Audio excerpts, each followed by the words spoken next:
Hey guys, and welcome back to another A Totally GSRandom video. Now, this video is very different, it's very different than it usually is.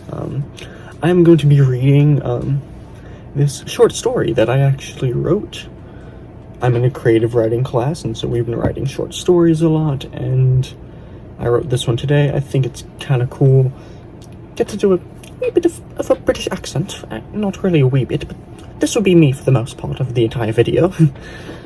But, yeah, that's today's video. I don't have Sven here. He's in my car. He's one of those dangly things from, like, the rear view mirror that you have there. He's there now. He's doing good. And, yeah. So, let's get on with today's video. Bum bum bum bum da da dum dum dum dum da da dum GSRandom. So, for this creative writing thing for my class, we have been reading this book, which says Making Shapely Fiction. That's what it's called.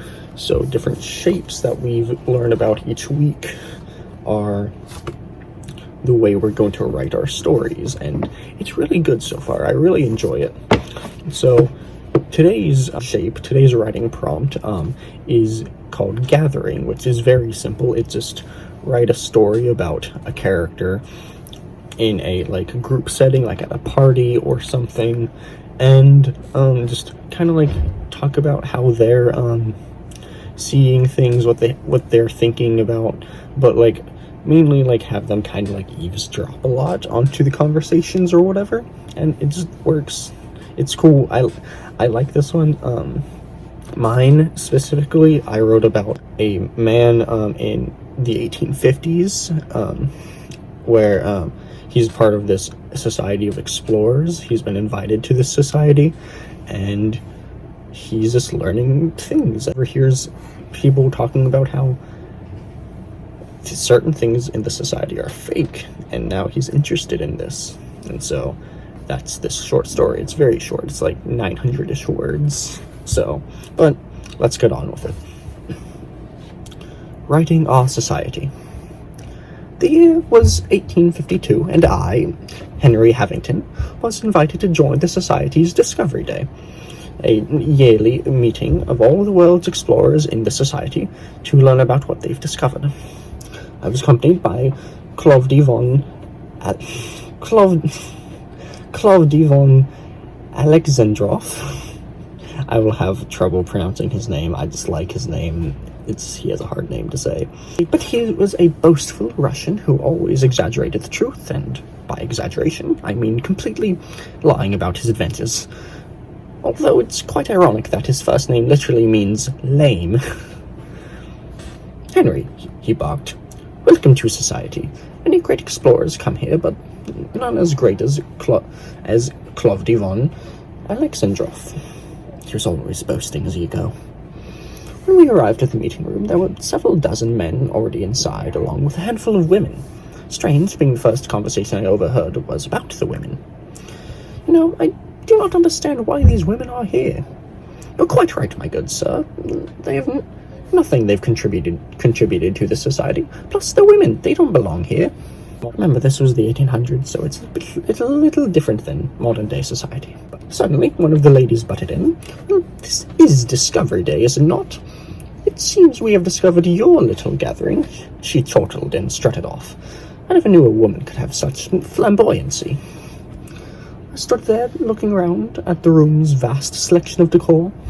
There were animal heads stapled to wooden frames that hung on the walls, photographs of the original members of the society from 1816 to the present day, and many more bizarre artifacts.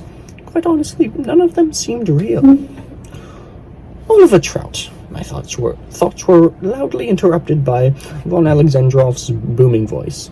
He began talking to a small man who was surrounded by three young men, all around the age of 17. How's old partner doing? Mr. Trout responded, but he was very timid. I could barely hear his voice, so I figured I would just listen to von Alexandrov and piece their conversation together. That bad?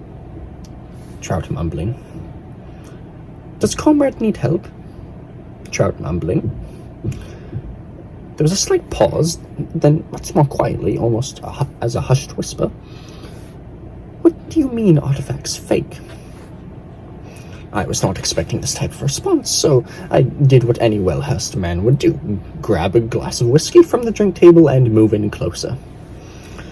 As I was approaching the men, three of the women had the audacity to flirt with me. Once they strutted into my path, they swayed back and forth like snakes, trying to seduce me. They started speaking to one another, but continued to look me up and down. "He's cute," said one. "He's mine," sneered the other. "Sisters, please," the third insisted. "This man is simply trying to eavesdrop. We may look, but we needn't to be in his way." Just then she smiled at me sweetly. I stammered a bit, but managed to reply with a thank you. When I had finally reached my target, I heard a mention of their fellow explorers and something to do with lying when a large man bumped into me, causing me to drop my whiskey onto the light brown carpeting. "Damn it, why are you standing there, you jackass?" He was more of a countryman than a British man like myself, but still, you get the point. I humbly apologized, despite him being the one who bumped into me, and went to get more whiskey. When I returned, I apologized to the staff members who had to clean up my mess, but I was finally able to reach von Alexandrov and Mr. Trout. They had moved from the middle of the room to a bookcase that was filled with novels, supposedly written by the Society's original members. The three young men, as mentioned before, had since been dismissed from the conversation and were now flirting with the women. Finally, I was able to hear Mr. Trout. Although he wore the King's flag, he was a man of Scottish descent. "We might have to burn the evidence, you know." This sudden news in the conversation startled me, and it startled von Alexandrov too. "Are you out of your mind? If evidence is gone, society will crumble." "That's the idea, lad." Just then von Alexandrov spotted me. "Henry Havington," he boomed as usual. "Come forth and speak with me, and comrade Englishman." Oh, I read that wrong, I'm sorry. "Henry Havington," he boomed as usual. "Come forth and speak with me, and comrade Englishman." It always felt so demeaning when he called me that. Yes, it was true, I am from London, but demeaning nonetheless. So I officially joined the conversation, and they let me in on all the details. The falsity of the artifacts, the explorers' lies, and the fate of the society. Of course, I had already picked up on all this information, but I digress. The fact that they were telling me this at all proved I could either be extremely useful to their cause, or they did not trust me whatsoever. Henry von Alexandrov looked serious. "There is plague that devours here in society. Plague that will not let any man free." "Aye, right you are, lad. This plague, so to speak, is infecting all of those who reside in the society. 'Tis like a curse. You scared of curses, laddie?" No, I stammered, looking out at all the men, wondering how this so-called curse had even come to be in the first place. "Good. Henry, brave man. So, do you wish to take action against society and make society not full of lies?" I nodded, still unsure about everything.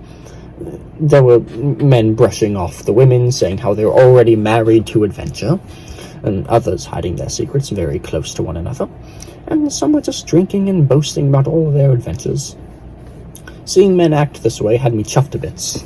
I wanted people to be happy, but I also wanted them to have things be better.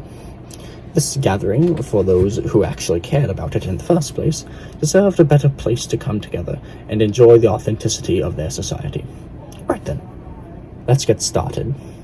Well guys, that was my video, and I hope you liked this little dive into my character, Henry Havington. I think he's a cool guy. I also understand that some of the dialogue may have sounded a little weird because it was worded a little differently. Like I had a Russian man and a Scottish man and a country type of man, but they're all being spoken British, so it probably sounded a little strange, but I feel like this is how he would have read it if he was reading, this is a journal of his or something that he was reading to someone. I like him as a character. I hope I can bring him back for future stories.